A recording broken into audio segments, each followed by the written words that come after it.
완전하신 사랑을 찬양합니다. 주님의 사랑이 우리 가운데 임할 때 우리에게 모든 두려움이 파하며 우리가 날마다 승리하는 줄 믿습니다. 주님, 우리가 그 사랑을 붙잡고 주님을 붙잡고 나아갈 수 있도록 인도하여 주옵소서. 감사드립니다. 예수님의 이름으로 기도드렸습니다.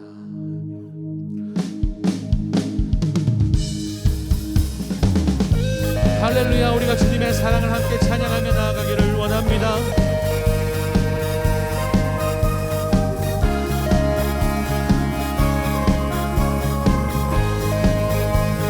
주의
아멘.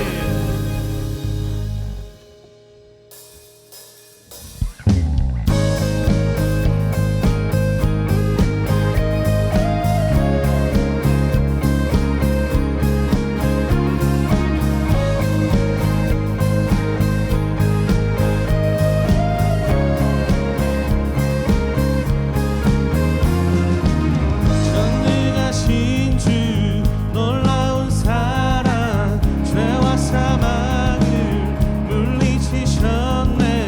영광의 주님 만왕의 왕 예수.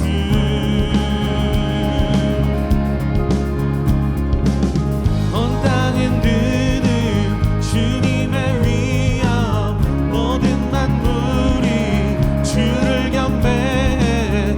영광의 주님 만왕의 왕 예수. 주님은 놀라운 분이십니다. 놀라우신 은혜 완전하신 사랑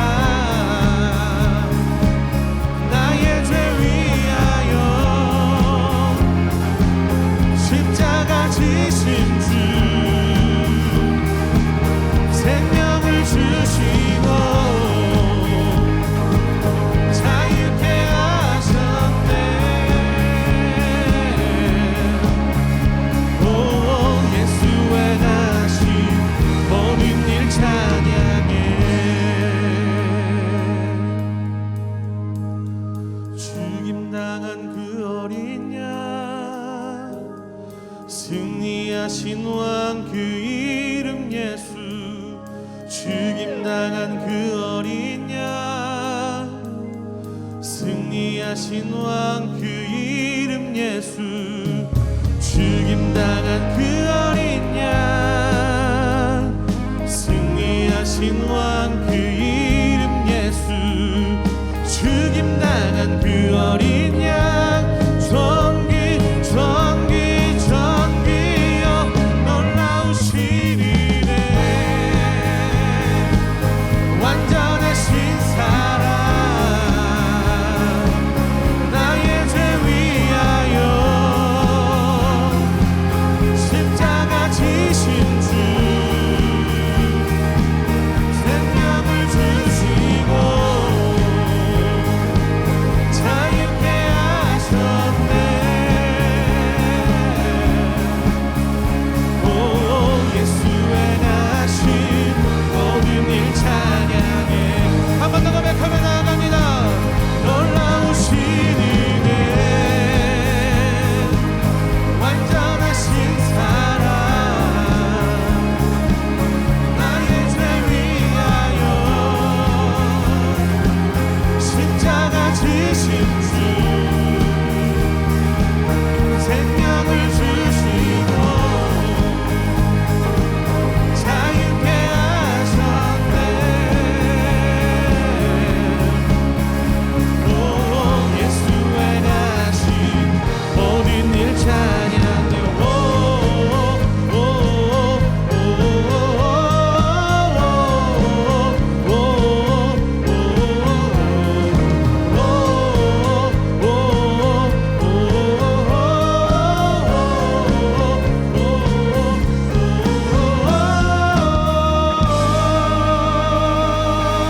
할렐루야. 주님의 은혜가 우리에게 충만합니다. 아멘 아멘 아멘 아멘.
찬양해 할렐루야 영원 영원토록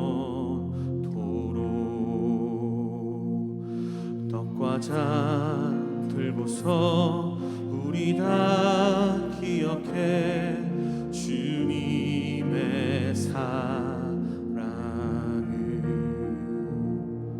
우리의 허물을 대신에 달리신 주님의 십자가 주의 자비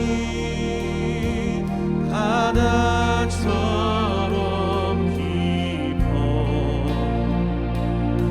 찬양해 할렐루야 영원 영원토록 주의 자비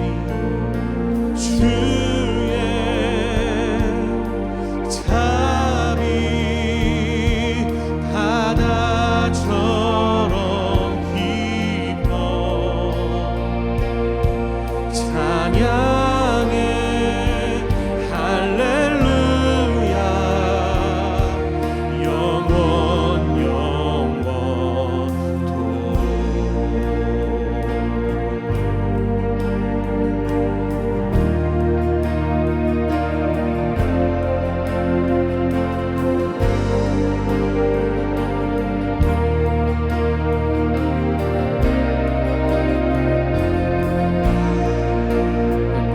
놀라우신 주의 자비 내가 어찌 드리어 찬양하리 할렐루야 할렐루야 아멘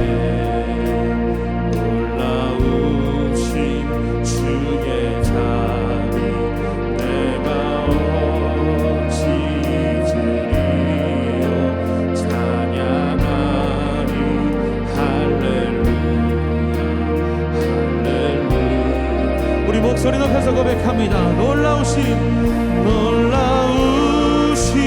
주의 자비 내가 어찌 드리어 찬양하리 할렐루야 할렐루야 아멘 놀라우신 주의 자비 내가 어찌 드리어 찬양하리 할렐루야 할렐루야 아멘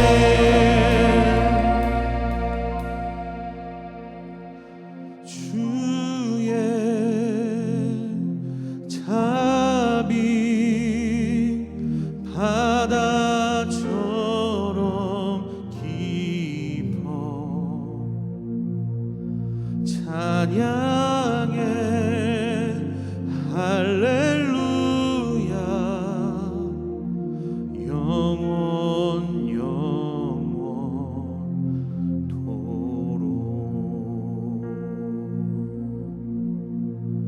하나님 영원하신 주님의 자비를 찬양합니다.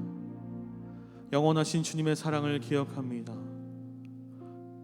영원하신 주님의 은혜를 우리가 마음속에 날마다 새기며 기뻐하며 주님 주신 그 선물을 누리며 살아갈 수 있도록 인도하여 주옵소서. 어둠 가운데 있을 때, 죄 가운데 있을 때, 연약함 가운데 있을 때 주께서 강한 사랑으로, 능력의 사랑으로, 위로의 사랑으로 우리와 함께 하시는 줄 믿습니다. 그 사랑을 기억하는 우리 중앙교회 되도록 인도하여 주시고 그 사랑을 날마다 우리의 삶으로 고백하는 우리 교회가 되도록 인도하여 주옵소서. 오늘 말씀 가운데 그 사랑에 반응하는 우리가 되게 하여 주시고 이 말씀을 통하여서 주님의 사랑이 얼마나 크고 놀라운지 이 진리가 우리를 얼마나 새롭게 하는지 기억할 수 있도록 인도해 주옵소서. 감사드립니다. 예수님의 이름으로 기도드렸습니다. 아멘. 오늘 우리 우리에게 주신 하나님의 말씀 역대상 22장 6절에서 16절 말씀. 다윗이 그 아들 솔로몬에 불러 이스라엘의 하나님의 여호와를 위하여 전을 건축하기를 부탁하여 이르되 내 아들아 나는 내 하나님 여호와의 이름을 위하여 전을 건축할 마음이 있느냐. 여호와의 말씀을 내게 임하여 이르시되 너는 피를 심히 많이 흘렸고 크게 전쟁하였느니라. 내가 내 앞에서 땅에 피를 많이 흘렸는즉 내 이름을 위하여 전에 건축하지 못하리라. 한 아들의 내게서 나리니 내게 평강이 사람이라. 내가 저로 하여금 모든 대적에서 흥하게 하리라. 그 이름을 솔로몬이라 하리니 이는 내가 저의 생전을 평안과 안정을 이스라엘에 줄 것이라. 저의 이름을 위하여 전에 건축할지라. 저는 그 아들이 되고 저의 아비가 되어 그 나라 위에 이스라엘 위에 굳게 세워 영원까지 이르게 하리라 하셨느냐. 내 아들아 여호와께서 너와 함께 하시기를 원하며 내가 형통하게 여호와께서 내게 대하여 말씀하신 대로 여호와께서 내게 지혜와 총명을 주사 너로 이스라엘을 다스리게 하시고 너희 하나님 여호와의 율법이 지키게 하시기를 더욱 전하노라. 내가 만일 여호와께서 모세로 이르사를 명하신 모든 율과 규례를 상강하며 형통하리니 강하게 담대하여 두려워 말고 놀라지 말지어다. 내가 한 날 중에 여호와의 전에 이하여 금 10만 달란트와 은 100만 달란트와 녹과 철의 그 정수를 셀 수 있을 만큼 심히 많이 애비하였고 또 제목과 돌에 애비하였으나 너는 더할 것이며 또 공장이 내게 많이 있나니 곧 석수와 목수와 온갖 일에 익숙한 사람이라. 금과 녹과 철의 우산이 너는 일어나리라. 여호와께서 너와 함께 계실지어다. 아멘. 2월 마지막 주일 저희들이 건축을 위한 헌신 예배를 드리려고 하면서 오늘 2월 한 달 동안은 성경에 나오는 건축과 관련된 하나님 말씀을 함께 여러분들과 나누도록 그렇게 하겠습니다. 오늘은 역대상 22장 정확하게 17년 전 1월 달에 제가 한번 이 말씀을 여러분과 나눈 바 있습니다. 내용은 조금 다르지만 함께 말씀을 생각하겠습니다. 성경에는 크게 두 부류의 사람이 있습니다. 첫 번째 부류의 사람은 하나님을 경외하고 하나님의 말씀을 순종하고 하나님의 말씀을 잘 지켜 행하는 사람이고, 두 번째 부류의 사람은 하나님을 거부하고 무시하고 사단을 섬기고 우상 숭배를 하면서 자신을 신뢰합니다. 세상 것에 소망을 둡니다. 전자의 사람, 하나님을 사랑하고 하나님의 말씀에 귀를 기울이는 사람은 이 땅의 힘들고 어려운 상황 가운데도 내세의 소망, 천국의 비밀을 알고 있는 사람으로 승리하며 나아갑니다. 그런데 내일이 보장되지 않은 사람으로 살아가는 이 두 번째 부류의 사람들은 삶의 스타일이 우리와 전혀 다른 사람들입니다. 그런가 하면 사람은 한 사람인데 어떤 때는 하나님의 말씀에 순종하고 어떤 때는 하나님께 순종하지 않고 어떤 때는 하나님을 경외하고 또 어떤 때는 안 믿는 사람처럼 그렇게 행동하는 이중성, 양면성을 가지고 있는 사람들이 의외로 많이 있습니다. 성경 속에도 보면 요셉이나 다니엘 같은 전혀 무엄한 사람으로 기록된 사람이 있는가 하면 믿음의 조상이라고 일컬어지는 아브라함이라든지 우리가 오늘 함께 보게 될 다윗 같은 사람도 때로는 어처구니 없는 상상하기 어려운 또 그것도 거듭거듭 동일한 범죄를 하고 있는 모습을 보게 됩니다. 이스라엘의 초대왕 사울처럼 좋은 가문에서 태어나 용모가 준수하고 기골이 장대한 왕으로 세움을 받은 사람도 결국은 하나님께 버림받고 비참하게 그의 최후를 마친 사람이 있는 것을 보면 우리가 사울을 통하여 반면으로 깨닫고 배우는 그런 교육이 참 많다는 겁니다. 쉬운 말로 말하면 나는 저렇게는 하지 말아야지, 저렇게는 되지 말아야지 하는 반면 교육의 효과가 있다는 것이죠. 하나님께서 사울을 버리신 결정적인 이유가 무엇입니까? 왜 하나님께서 그를 버리셨죠? 그 까닭이 뭐예요? 성경은 이렇게 말합니다. 만군의 여호와께서 사무엘을 통하여 사울에게 말씀하실 때 너는 아말렉을 쳐서 그들의 모든 소유를 남기지 말고, 정말 중요한 말씀입니다. 그들의 모든 소유를 남기지 말고 진멸하되 남녀와 소아와 젖먹는 아이와 우양과 약대와 나귀를 죽이라. 정확한 하나님의 메시지를 전했습니다. 그런데 사울이 백성을 소집하고 그들을 들라임에서 계수하니 보병이 20만이요 유다 사람 1만이라 사울이 아말렉 성에 이르러 골짜기에 복병하고 골짜기를 쳐들어갑니다. 그런데 하윌라에서부터 애굽 앞 술에 이르기까지 아말렉 사람을 치고 아말렉 사람의 왕 아각을 사로잡고 칼날로 그 모든 백성을 진멸하였으되 사울과 백성이 아각과 그 양과 소의 가장 좋은 것 또는 기름진 것과 어린 양과 모든 좋은 것을 남기고 진멸키를 즐겨 아니하고, 하나님의 말씀은 진멸하라고 하였는데 진멸키를 하나님의 말씀대로 행하는 것을 즐겨하지 아니하고 가치 없고 낮은 것은 진멸하고 내가 보기에 괜찮은 것들은 오히려 착취를 위하여 숨겼습니다. 성경은 계속됩니다. 여호와의 말씀이 사무엘에게 임합니다. 내가 사울을 세워 왕 삼은 것을 후회하노라. 그가 돌이켜서 나를 좇지 아니하며 내 명령을 이루지 아니하였음이니라.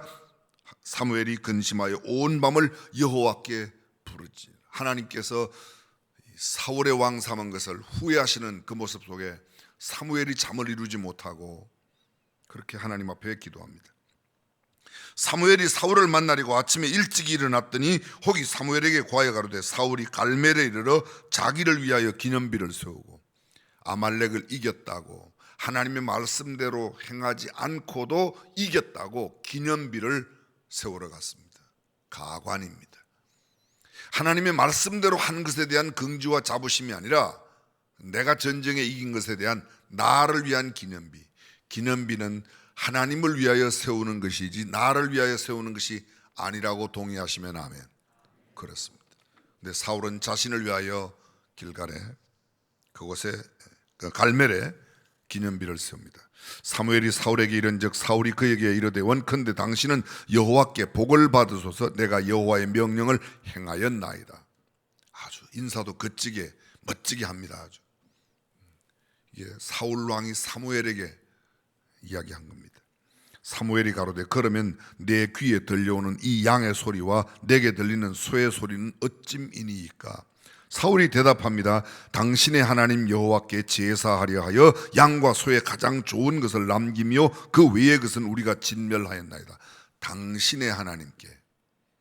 더 이상 하나님은 사울의 하나님이 아닙니다. 당신의 하나님, 사무엘 당신의 하나님께라고 표현하고 있습니다. 17절 사무엘이 가로되 왕이 스스로 작게 여길 그때의 이스라엘 지파의 머리가 되지 아니하셨나이까? 여호와께서 왕에게 기름을 부어 이스라엘 왕을 삼으시고 또 왕을 길로 보내시며 이르시기를 가서 죄인 아말렉 사람을 진멸하되 다 없어지기까지 치라 하셨는데 어찌하여 왕이 여호와의 목소리를 청종치 아니하고 탈취하기에만 급하여 여호와의 악하게 여기시는 것을 행하였나이까? 여기 보십시오. 하나님 보시기에 악하면 악한 겁니다. 내가 보아서 아무리 선하다고 생각해도 하나님이 악하다면 악한 거예요. 내가 보기에 아무리 악하다고 해도 하나님이 보시면 선하다. 하나님께서 언제든지 기준은, 절대 기준은 하나님이라는 것이죠. 근데 우리는 때로 내 기준으로 많은 일들을 범합니다. 사울은 탈취하기에만 급하였다고 말합니다. 사울이 사무엘에게 말합니다. 나는 실로 여호와의 목소리를 청종하여 여호와께서 보내신 길로 가서 아말렉 왕 아각을 끌어왔고, 아니요, 아각을 끌어오라고 하지 않았습니다. 진멸하라고 그랬는데 끌어왔어요. 그게 범죄예요.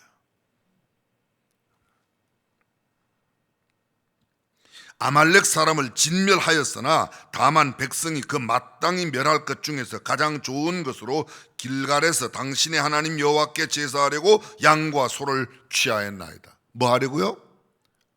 제사하려고. 내가 돈을 좀 훔치긴 했어요. 헌금하려고. 되죠? 안 된다는 거예요. 근데 우리는 선한 목적을 위해서 악한 수단의 방법을 동원하는 경우가 너무 많다는 거죠. 사무엘이 가로되 여호와께서 번제와 다른 제사를 그 목소리 순종하는 것을 좋아하심 같이 좋아하시겠나이까? 순종이 제사보다 낫고 듣는 것이 수양의 기름보다 나으니 이는 거역하는 것은 사술의 죄와 같고 완고한 것은 사신 우상에게 절하는 죄와 같음이라. 왕이 여호와의 말씀을 버렸으므로 여호와께서도 왕을 버려 왕이 되지 못하게 하셨나이다. 사울이 사무엘에게 이르되 내가 범죄하였나이다. 내가 여호와의 명령과 당신의 말씀을 어긴 것은 내가 백성을 두려워하여 그 말을 청종하였습니다. 하나님 말씀을 안 듣고 백성의 말을 들었다는 거죠. 기억나십니까? 빌라도 하나님을 두려워하지 않고 아내를 통하여 들려준 그 음성도 거부하고 밀란이 일어날까 백성을 두려워하는 마음에 예수를 십자가에 못 박으라고 명령했습니다. 계속해서 이야기합니다. 청하오니 지금 내 죄를 사하고 나와 함께 들어가서 나로 여호와께 경배하게 하소서. 사무엘이 사울에게 이르되 나는 왕과 함께 들어가지 아니하리니 이는 왕이 여호와의 말씀을 버렸으므로 여호와께서 왕을 버려 이스라엘 왕이 되지 못하게 하셨습니다. 거듭 강조합니다. 왕이 여호와의 말씀을 버렸으므로. 사무엘이 가려고 돌이킬 때 사울이 그의 겉옷자락을 붙잡음에 찢어진지라. 하나님의 말씀을 버리는 사울을 여지없이 떠납니다. 사울 왕이 사무엘에게 메어 달리는데 옷이 찢어졌지만 그대로 사울은 떠납니다. 사무엘이 그에게 이르되 여호와께서 오늘 이스라엘 나라를 왕에게서 떼어서 왕보다 나은 왕의 이웃에게 주셨나이다. 이스라엘 지존자는 거짓이나 변개함이 없으시니 그는 사람이 아니심으로 결코 변개치 않을 겁니다. 사울이 가로되 내가 범죄하였을지라도 청하옵나니 내 백성의 장로들의 앞과 이스라엘 앞에서 나를 높이사. 지금 나를 높이는 거 찾을 때가 아닙니다. 나를 하나님께서 멸하시겠다는데, 나를 쉬운 말로 죽이시겠다는데 내가 높은 게 무슨 의미가 있겠습니까? 그런데도 이스라엘 장로들 앞에, 지도력 앞에서, 이스라엘 백성들 앞에서 나를 높여달라고 지금 그렇게 구합니다. 나와 함께 돌아가서 나로 당신의 하나님 여호와께 경배하게. 당신의 하나님 여호와께, 나의 하나님. 계속 사울은 이야기합니다. 당신의 하나님께 제사하려고, 당신의 하나님께. 사무엘이 가로되 너희는 아말렉 사람의 왕 아각을 내게로 이끌어오라 하였더니 아각이 절거이 오며 가로되 진실로 사망의 괴로움이 지났도다 하니라. 사무엘이 가로되 내 칼이 여인들로 무작히 한 것 같이 여인 중 내 어미가 무자하리라 하고 그가 길갈에서 여호와 앞에서 아각을 찢어 쪼개니라. 이에 사무엘은 라마로 가고, 라마 다임 소빔 사무엘의 고향입니다. 거기로 돌아가고 사울은 기브아 본집으로 올라가니라. 사무엘이 죽는 날까지 사울을 다시 가서 보지 아니하였으니 이는 그가 사울을 위하여 슬퍼함이었고 여호와께서는 사울로 이스라엘 왕 삼으신 것을 후회하셨더라.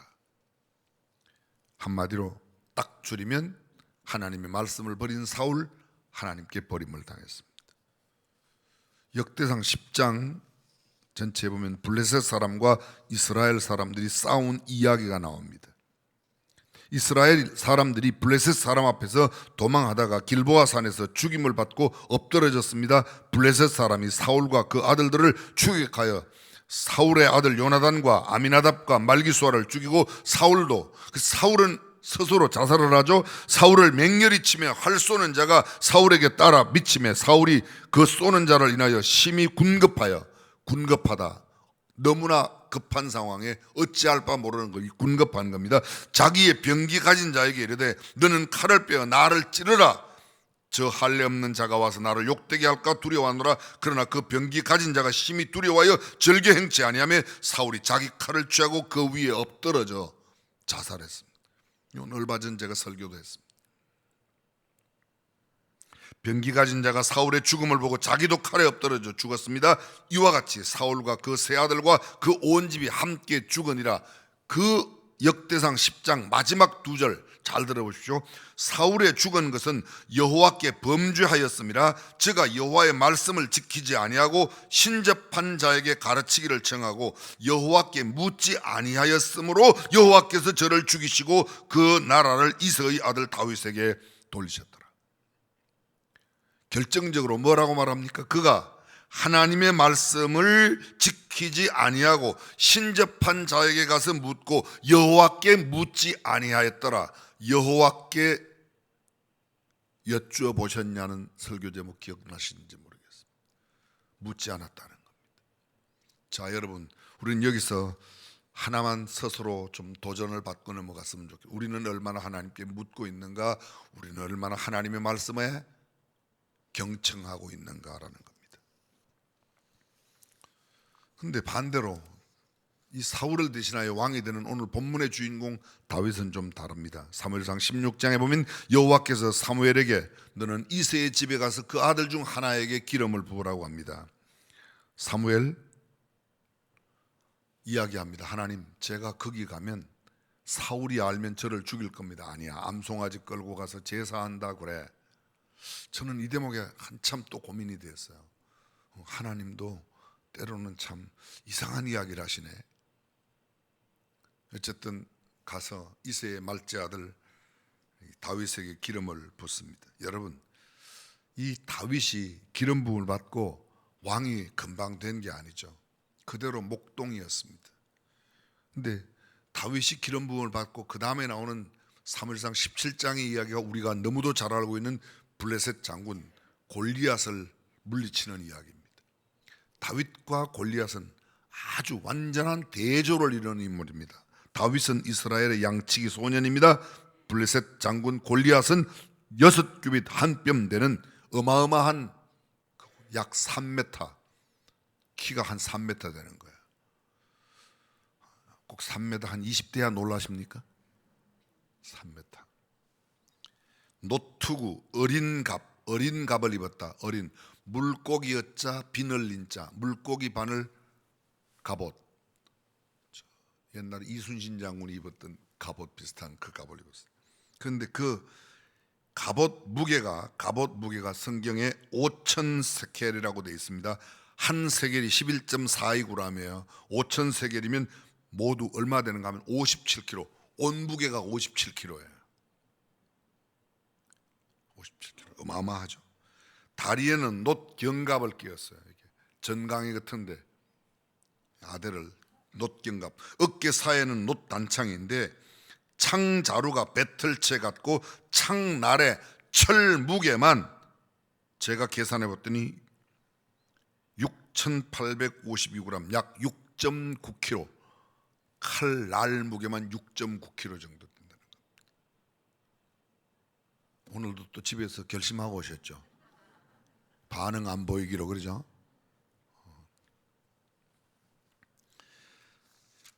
다윗은 이렇게 이야기합니다. 이 할례 없는 블레셋 사람이 누구간데 사시는 하나님의 군대를 모욕하는가?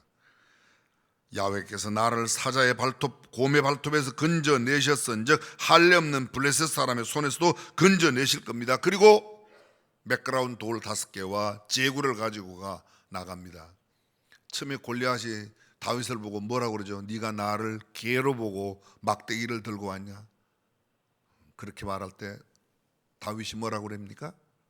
너는 칼과 창과 단창으로 내게 나오거니와 나는 네가 모욕하는 만군의 여호와의 이름으로 너한테 나간다.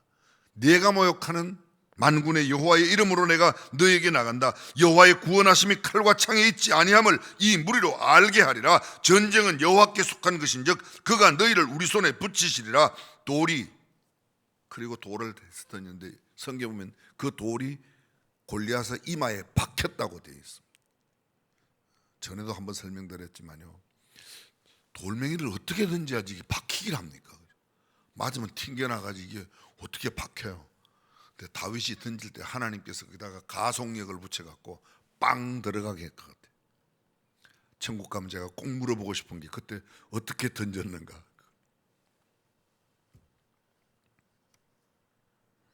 사울이 그 다윗을 만나게 되죠. 네가 누구냐고 물을 때 저는 주의 종 베들레헴 사람 이새의 아들입니다. 그렇게 대답합니다. 그리고 나서 그것이 빌미가 되어서 사울의 영원한 적수가 되죠.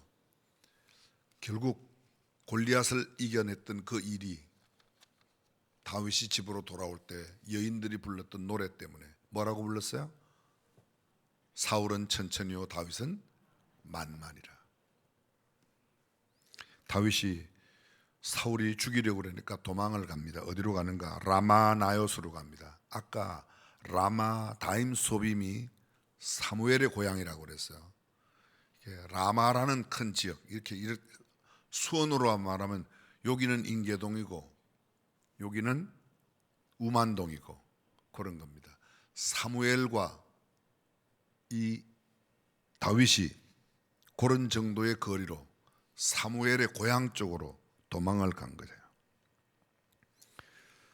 근데 그는 도망갔지만 사울의 아들 요나단은 다윗을 자기의 생명처럼 사랑합니다. 근데 계속 쫓기죠. 제가 그 간단한 쫓김의 상황은 라마나요스로 갔는데 사울이 그것으로 알고 찾아오죠. 도망갑니다. 노브로, 노브에서 가드로, 가드에서 아둘람 동굴로, 아둘람 동굴에서 모압으로, 그러니까 온 이스라엘 전역 그 주변 국가를 완전히 돌아다니는 겁니다. 사울은 자기에게 주어진 왕으로서의 일을 하지 않고 자기의 정적 소년 다윗 하나 잡겠다고 국사를 완전히 내팽개쳤습니다. 가끔 속상한 일 때문에 속상한 일에 집중하다가 내가 해야 할 본연의 임무를 놓치는 경우가 너무도 많다는 거예요. 사울의 대표적인 모습이 바로 그런 대표적인 인물이 사울의 모습입니다. 그는 왕으로서 막중한 온 백성들을 이끌어가야 하는 그런 지도력을 행사해야 될 텐데 생각합니다. 나에게는 천천, 다윗에게는 만만. 이제 다윗이 돌아갈 건 나라밖에 없다. 그러니 내가 저걸 없애야 된다고 생각하고 실제로 지켜야 할 나라는 전혀, 백성들은 보호하는 데 전혀 관심이 없습니다. 오직 다윗 죽이는 데만 관심을 두고 있습니다. 그런데 결국 사울은 그 일을 이루지 못한 채, 하나님이 보호하는 다윗을 이기지 못한 채 떠나게 됩니다. 그리고 다윗이 드디어 왕위에 올라갑니다. BC 1011년도 헤브론의 수도를 정하고 다윗이 왕이 되어서 많은 사람들을 잘 다스려 나갑니다. 다윗 왕조가 셋업될 때에 이스라엘 모든 12지파의 사람들이 다윗 왕조를 세웠던 이야기가 역대상 12장에 나옵니다. 13장에는 그가 드디어 왕조가 세워지면서 가장 먼저 한 일이 언약궤를 가져오는 일이에요.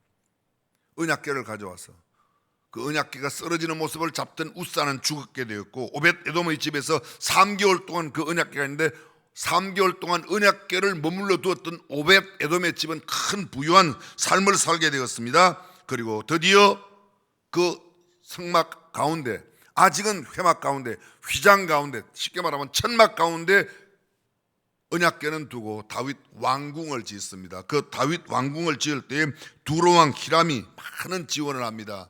사자를 보냅니다. 백향목을 보냅니다. 석수를 보내고 목수를 보내고 훌륭한 기술자들을 수없이 많이 보내어서 왕궁을 다 완공하고 있습니다. 왕궁을 모두 짓습니다. 왕궁이 완공된 뒤에 하나님의 궤를 위하여 내가 처소를 예배하고 이제 하나님의 궤를 둘, 요 사이로 말하면 성전 건축, 예배당 건축을 해야 된다는 거죠. 그 이야기가 계속되고 있습니다. 우선에 왕궁이 완공되었을 때 하나님 앞에 감사의 제사를 드립니다. 그리고 다윗은 나단 선지자에게 이렇게 말합니다. 나는 백향목 궁에 거하는데 여호와의 언약궤가 이렇게 휘장 안에 장막 가운데 있었어야 되겠는가? 내가 집을 지어야 되겠다고 이야기를 하죠. 이것이 역대상 17장에 아주 자세하게 나와 있습니다. 다윗이 그 궁실에 거할 때에 선지자 나단에게 이르되 나는 백향목 궁에 거하거늘 여호와의 언약궤는 휘장 밑에 있도다. 안타까워합니다. 요새 말로 좀 바꾸면 나는 좋은 집에 사는데 지금 예배당이 없는 이 모습, 지하실에 있는 이 모습, 예배당에 허물어진 그런 모습들을 바라보고 안타까워하는 모습과 똑같은 그런 표현이죠. 나단이 다윗에게 고하되 하나님이 왕과 함께 계시니 무릇 마음에 있는 바를 행하소서. 그 밤에 하나님의 말씀이 나단에게 임하여 가라사대 가서 내 종 다윗에게 말하기를 여호와의 말씀이 너는 나의 거할 집을 건축하지 말라. 다윗은 지금 성전 건축, 우리가 이미 잘 알고 있는, 그렇게도 성전을 짓고 싶어 하는데 하나님께서는 선지자를 통해서 너는 짓지 마라. 우리가 이미 읽었던 말씀, 너는 이미 전쟁하여 손에 피를 많이 묻혔고 이 땅에 피를 많이 흘릴 까닭에 너로 통해서는 하나님의 전을 짓지 못하게 하는 겁니다.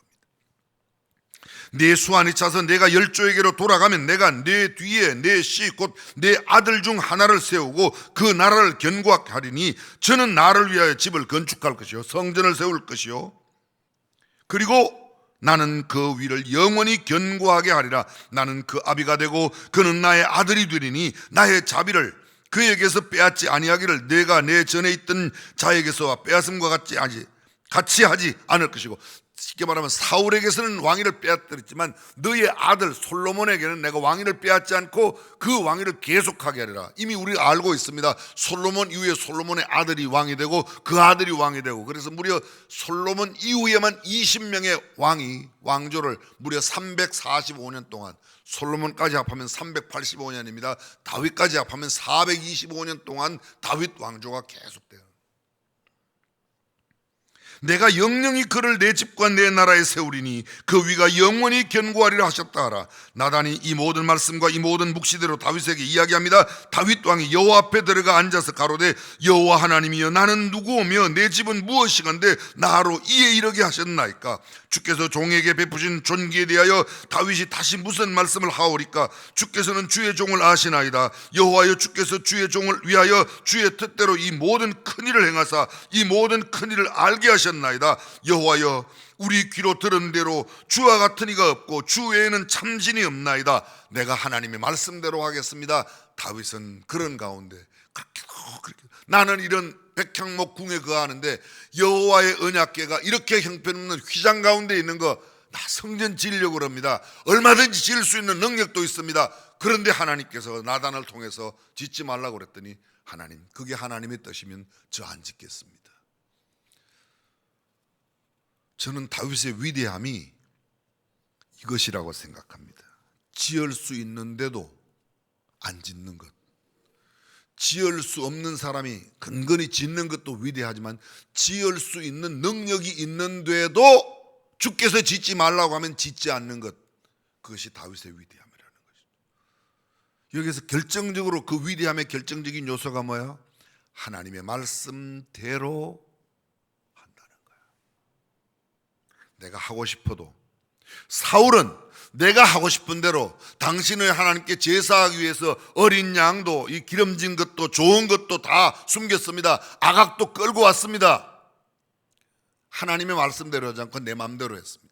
근데 다윗은 내 마음대로 성전을 짓고 싶은데도 하나님께서 짓지 말라고 하니까 그 말씀대로 그대로 순종하는 겁니다. 성전 건축의 가장 중요한 원칙은 하나님의 말씀이 가는 데까지 가고 하나님의 말씀이 멈추는 데까지 멈추어 하나님의 말씀대로만 행하는 것이 된다고 동의하시면 아멘. 그것입니다. 그래서 우리는 기도하고 하나님의 뜻을 구하는 게 가장 먼저입니다.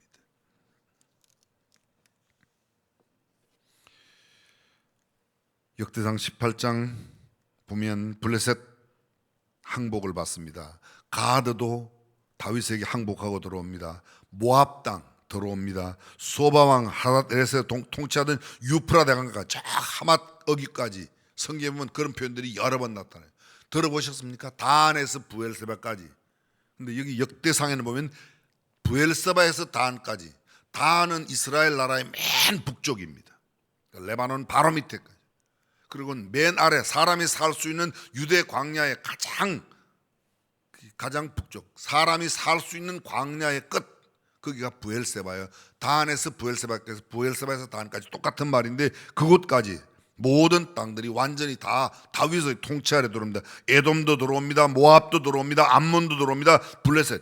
지금으로 따지면 여러분이 아는 사우디아라비아부터 시작해서 위로 이란 그 전부 다, 그리고 요르단, 암만 전부 다 이쪽으로 다.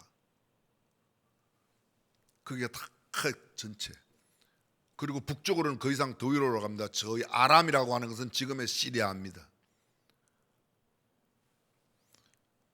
사울이 예수 믿는 사람 잡으러 갔던 다메섹, 지금 그 이라크 북쪽이죠. 그쪽까지가 다 어마어마한 땅이었어요. 옛날 조선이 발해를 다 가지고 있었을 때의 땅만큼 이스라엘은 지금은 작은 땅이지만, 지금은 그저 경상남북도 많은 조그마한 땅이지만 그때는 어마어마한 땅을 가지고 있었습니다. 아람도 속국화시켰고 암몬과 라빠, 천하 통일을 다 이루어서 다윗 왕조가 가장 견고하게 되었습니다. 그런데 잘 될 때 조심해야 되죠. 역대상 21장, 오늘 본문은 22장인데 21장에 보면 사단이 다윗을 격동시켜 이스라엘을 계수하게 합니다. 브엘세바에서 단까지 요압 장군을 시켜서 전부 다 백성들을 계수했더니, 여러분 놀라지 마십시오. 칼을 뺄 만한 자, 다시 말하면 전쟁할 수 있는 군인의 숫자가 이스라엘에서 120만, 유다에서 47만, 167만 명입니다. 지금 대한민국이 세계에서 10번째, 아니 5번째 안에 들어가는 군사력을 가진 나라인데요, 우리나라 육해공군 다 합해갖고 60만이 안 돼요. 근데 그 옛날에, 지금부터 3000년 전에 다윗 시대에 다윗 왕이 다스리던 군사만 167만. 역시 여러분들은 굳게 결심을 하고 오셨어요. 어마어마한 거죠. 근데 이 요압이 왕의 명령을 불편하게 해갖고 베냐민하고 레위 지파 사람들은 아예 계수를 뺐습니다. 왜 베냐민은 뺐는가? 사울이 베냐민 지파 사람이니까 빼버린 거예요. 레위는 성전 봉사하니까 아예 빼버렸어요. 요압이 그렇게 빼버렸습니다. 12지파 가운데 2지파를 빼고 남은 전쟁에 나갈 수 있는 사람만 계산했는데도 167만. 3000년이 지난 세계 5위 안에 들어가는 대한민국 군인보다도 3배나 많은 거예요. 3배도 더 많습니다. 하나님께서 이 일을 괘씸히 여기사 이스라엘을 치십니다. 다윗이 하나님께 아뢰입니다. 하나님, 내가 이 일을 행함으로 큰 죄를 범하였습니다. 이제 구함나니 종의 죄를 사하여 줘. 내가 심히 미련하여 행하였습니다. 하나님 앞에 다윗이 금방 또 회개해요. 그랬더니 하나님께서 다윗에게 이야기합니다. 너 3가지 중에 하나 골라. 첫 번째, 3년간 이스라엘 땅에 기근을 맞을래. 두 번째, 3개월 동안 대적에게 네가 쫓기는 일을 당할래. 세 번째, 3일 동안 역병에 걸릴래. 그때 다윗이 하나님, 정말 하나님께서 백성, 다른 사람들로 말미암아 일어나는 것은 안 했으면 좋겠어요. 그래서 3일 동안 역병이 일어납니다. 쉽게 말하면 요사이 전염병이 일어났어요. 얼마가 죽죠? 7만 명이 죽습니다. 다윗의 한 번 사단에게 넘어갔던 그 일이 끔찍한 비극을 가져옵니다. 그리고 그 일이 있은 뒤에 하나님께서 보내주시는 하나님의 사자가 오르난의 타작마당으로 가서 다윗을 만납니다. 이 긴 이야기를 다 그 오르난의 타작마당에서 다윗을 만나 다윗에게 얘기하니까 다윗에게 하나님께서 말씀을 주세요. 이 오르난의 타작마당에서 내가 하나님 앞에 번제와 화목제를 드리면 내가 너를 용서하겠다고 이야기하세요. 그래서 오르난을 만나고 타작마당을 사기로 결정합니다. 그랬더니 오르난이, 왕이 그걸 원한다는 걸 알고 그냥 드리겠습니다. 우리 집에 있는 소도 번제로 드리겠습니다. 우리 집에 있는 이 쉽게 말하면 마차죠. 그것도 화목제물로 드는, 곡식 뜨는 기계 이런 것들 전부 다 드리겠습니다. 밀은 소제물로 드리겠습니다. 다 무료로 드리겠습니다. 다윗, 아니야. 하나님 앞에 드리는 건 절대로 그냥 드릴 수 없다. 내가 돈을 내겠다고 돈을 냅니다. 금 600세겔을 주고 그 오르난의 타작마당을 삽니다. 금 600세겔 제가 또 계산해 봤어요. 한국 돈으로 얼마 냈더니 6억 6,692만 8천 원. 어젯밤 금시세로 제가 계산했어요.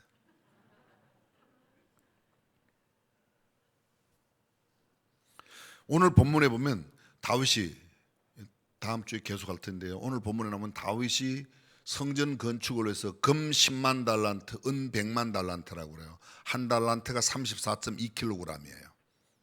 그리고 금값을 계산해 봤어요. 금값이 많이 올랐어요. 금 10만 달란트만 계산했더니 약 332조 되더라고요. 332조.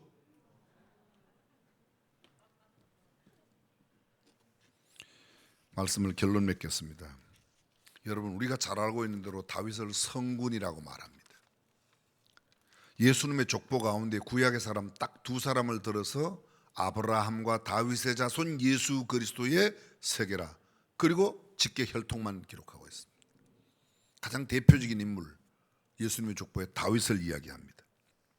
이스라엘 사람들이 역사상 가장 존경하는 두 인물이 믿음의 조상 아브라함과 그들의 왕조의 뿌리라고 생각하는 다윗입니다.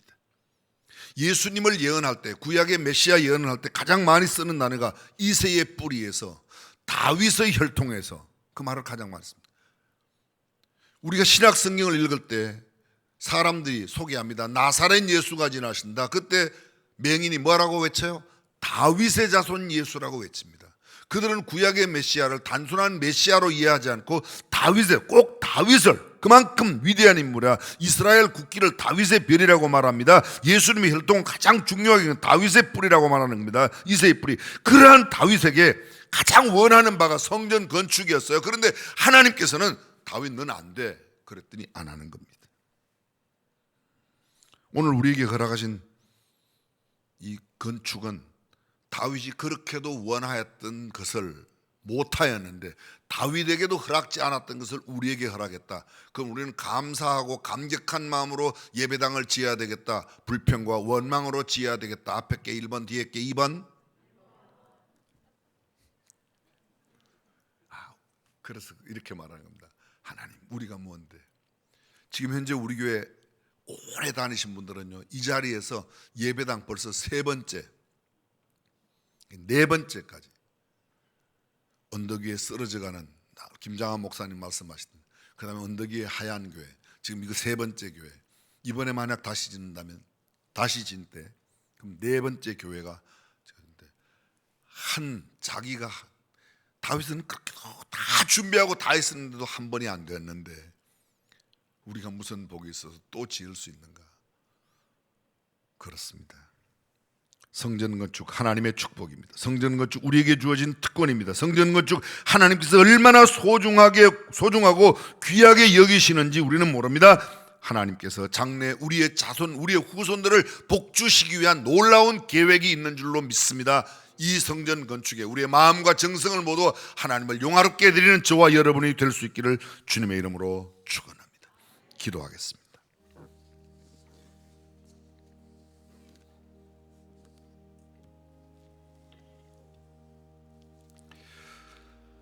세상에 우리가 지으려고 하는 예배당보다 수십 배, 수백 배, 수천 배 비싸고 근사하고 아름다운 집들이 있습니다.